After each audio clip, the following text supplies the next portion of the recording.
Nandito po tayo ngayon sa may Sun Valley, Kogyo, Antipolo. Mahogany Street to, no?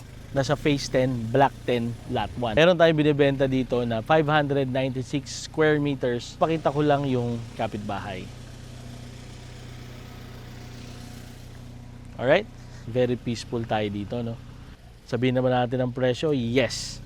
15 million ang gross. Nasa 25,000 per square meters po. Okay, so nakita niyo po yung muhon, no? Wide po yung property.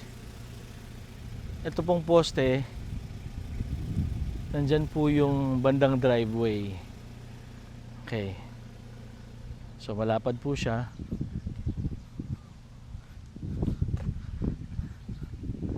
...596 square meters ang kabuuan ng lot area. Tapos may magi-start dito na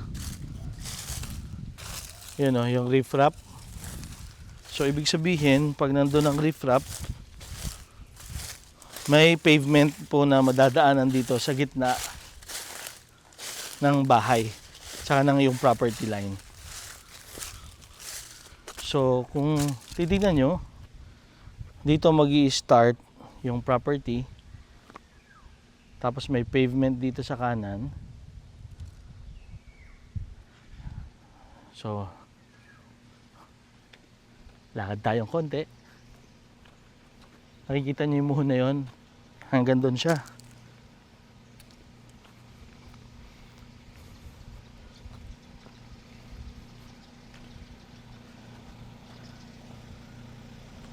Yan, hanggang dito, no? Ang property ninyo. Yan. Tapos may magandang landscape dito. Yung saging, ayun yung paakit na riprap. Yun yung property. Kasama. Hanggang taas.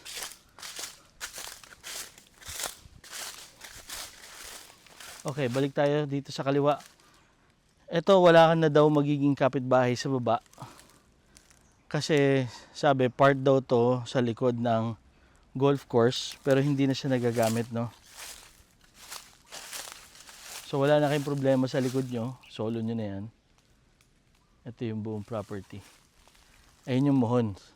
Yan, ito yung magiging pavement dito sa area. So simula na dito, simula na dyan, yan po yung parang katulad ng kapitbahay. Sa inyo na po yan, no?